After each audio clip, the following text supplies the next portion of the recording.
wabarakatuh. Perkenalkan saya Karusa dari kelas 4B jurusan PGSD semester 4. Di sini saya akan membuat tugas 3 video model deep learning. Materi yang saya ambil yaitu mata pelajaran matematika, mengenal bangun ruang, bangun data, dan posisi benda. Durasi yang saya pakai 1 kali pertemuan.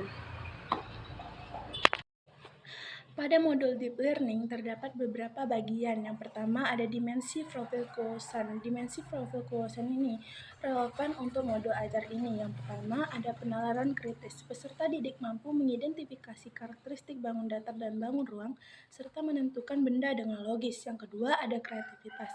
Peserta didik mampu melakukan komposisi dan dekomposisi bangun datar serta membuat objek dari bangun ruang. Yang ketiga ada kolaborasi. Peserta didik mampu bekerja sama dalam kelompok untuk mengidentifikasi bentuk-bentuk dan posisi benda di lingkungan sekitar. Yang keempat ada kemandirian. Peserta didik mampu mengidentifikasi dan membedakan berbagai bentuk geometri secara mandiri. Yang kelima ada komunikasi. Peserta didik mampu menyampaikan nama, ciri-ciri, dan posisi benda-benda geometri dengan jelas. Sebagai guru, saya akan menanyakan tentang pelaksanaan kegiatan Anak Indonesia Hebat dengan cara sebagai berikut di awal. Bagian kedua ada capaian dan tujuan pembelajaran. Capaian pembelajaran yang pertama ada elemen geometri. Peserta didik dapat mengenal berbagai bangun datar, segitiga, segi empat, segi banyak lingkaran, dan bangun ruang, balok, kubus, kerucut, dan bola. Mereka dapat melakukan komposisi, penyusunan, dan dekomposisi atau penguraian suatu bangun datar, segitiga, segi empat, dan segi banyak. Mereka juga dapat menentukan posisi benda terhadap benda lain, kanan, kiri, depan, belakang, bawah, atas. Tujuan pembelajarannya, setelah mengikuti proses pembelajaran, peserta didik diharapkan mampu yang pertama mengenal bangun datar, mengidentifikasi dan menamai bangun datar, segitiga, segi empat, segi banyak, lingkaran yang ditemui di lingkungan sekitar. Yang kedua, mengenal bangun ruang, mengidentifikasi dan menamai bangun ruang, balok, kubus, kerucut, bola yang ditemui di lingkungan sekitar. Tiga, melakukan komposisi bangun datar, menyusun beberapa bangun datar sederhana menjadi bangun datar baru.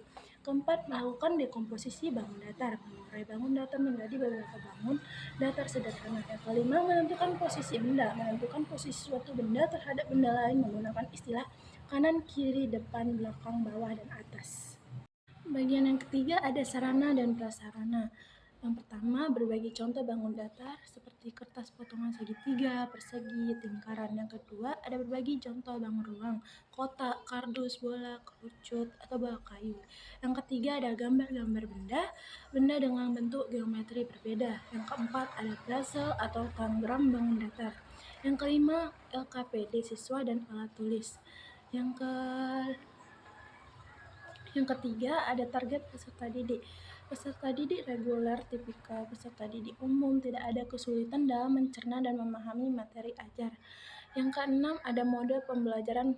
Mode pembelajaran yang pertama ada inquiry based learning. Pembelajaran berbasis inquiry dengan pendekatan deep learning. Metode pembelajaran Metode pembelajaran. Yang pertama ada eksplorasi, observasi, diskusi, kelompok, demonstrasi, dan aktivitas praktik. Pendekatan deep learning dalam inquiry based learning akan mendorong siswa untuk secara aktif menyelidiki, menemukan, dan memahami konsep geometri secara mendalam, serta mengaitkannya dengan objek-objek nyata di dunia. Bagian selanjutnya ada pertanyaan pemantik. Yang pertama, mindful learning. Maksudnya, coba perhatikan selain kita, bentuk apa saja yang bisa kalian lihat. Adakah benda yang permukaannya datar seperti ini, atau benda yang bisa kita pegang seperti ini menunjuk kotak. Yang kedua, ada meaningful learning. Mengapa tukang bangunan harus tahu bentuk-bentuk agar bisa membuat rumah yang kokoh? Atau mengapa kita perlu tahu letak suatu benda agar tidak tersesat? Yang ketiga ada joyful learning. Pertanyaannya, bagaimana kalau kita menjadi arsitek cilik hari ini, membuat bangunan impian kita dari berbagai bentuk, atau bermain tebak-tebakan posisi benda? Bagian selanjutnya ada kegiatan pembelajaran alokasi waktu 1 kali pertemuan. Yang berikutnya ada kegiatan pembelajaran alokasi waktu 1 kali pertemuan. Pertemuan pertama, mengenal bangun datar dan bangun ruang, pendahuluan, pembukaan dan salam. Guru menyapa peserta didik, memeriksa kehadiran, dan mengajak berdoa. Yang kedua ada apersepsi dan motivasi, mindful learning. Guru menunjukkan sebuah buku dan bertanya, menurut kalian bentuk permukaan buku ini seperti apa? Lalu menunjukkan bola, kalau bola ini bentuknya bagaimana? Guru mengaitkan dengan pertanyaan pemantik, bentuk apa saja yang bisa kalian lihat? Yang ketiga, penyampaian tujuan pembelajaran.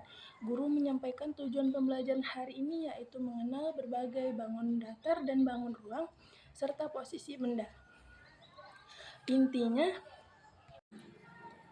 Inti yaitu eksplorasi lingkungan, meaningful learning. Guru mengajak siswa berkeliling kelas atau lingkungan sekitar jika memungkinkan untuk mencari benda-benda yang menyerupai bangun datar, misal papan tulis, segi empat, jam dinding, lingkaran, dan bangun ruang, misal lemari berbentuk balok, bola dunia berbentuk bola. Siswa diminta menyebutkan benda dan bentuknya. Kedua, pengenalan bangun datar. Guru menunjukkan kartu gambar atau benda nyata bangun datar, segitiga, segi empat, segi banyak, dan lingkaran. Guru menjelaskan ciri-ciri dasar setiap bangun datar, jumlah sisi, dan jumlah sudut. Ketiga, pengenalan bangun ruang. Guru menunjukkan model atau benda nyata bangun ruang, seperti kubus, balok, kerucut, dan bola. Yang ketiga, pengenalan bangun ruang. Guru menunjukkan model atau benda nyata bangun ruang seperti kubus, balok, kerucut, dan bola. Guru menjelaskan perbedaan antara bangun datar dan bangun ruang. Bangun ruang memiliki volume isi. Siswa diminta memegang dan merasakan bentuknya. 4. Aktivitas klasifikasi, yaitu kemandirian dan penalaran kritis. Guru menyiapkan kumpulan gambar benda. Siswa diminta untuk mengelompokkan gambar-gambar tersebut ke dalam kategori bangun atau bangun ruang, kemudian menamai bentuknya. Kelima, ada diskusi kelompok atau kolaborasi dan komunikasi. Peserta didik dibagi menjadi beberapa kelompok. Setiap kelompok diberikan beberapa benda dan diminta untuk mengidentifikasi bentuk bangun datar pada permukaannya atau bentuk bangun ruang. Bagian yang terakhir ada penutup, yaitu joyful learning. Guru meminta siswa menyebutkan satu benda di rumah yang bentuknya segitiga, lingkaran, kubus, dan bola. 2. Merangkum. Guru merangkum materi tentang jenis-jenis bangun datar dan bangun ruang. Ketiga, ada penugasan. Guru memberikan tugas di rumah untuk mencari 3 benda di rumah dan menyebutkan bentuk bangun datar atau bangun ruangnya. J. Assessment formatif dan summative assessment formatif.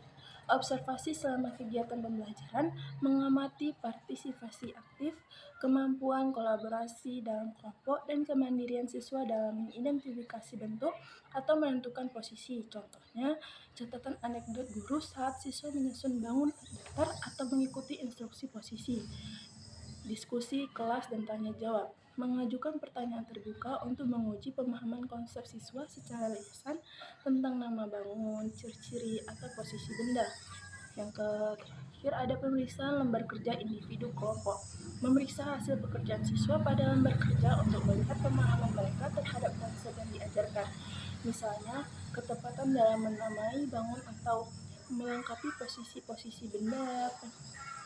Bagian berikutnya ada penilaian kinerja saat proyek atau permainan.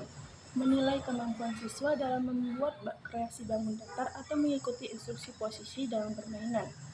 Bagian selanjutnya ada refleksi, yaitu merefleksi peserta didik. Yang pertama, bagaimana dari pembelajaran geometrik hari ini yang membuat saya merasa senang? Yang kedua, bentuk apa yang paling sering saya temukan di sekitar saya setelah pelajaran ini? Yang ketiga, apa yang masih membuat saya penasaran tentang bentuk atau posisi benda? Refleksi pendidik. Yang pertama, apakah peserta didik mampu mengidentifikasi dan membedakan berbagai bangun datar dan bangun ruang dengan tepat? Yang kedua, apakah kegiatan komposisi dan dekomposisi dapat mendorong kreativitas dan pemahaman siswa terhadap hubungan antar bentuk?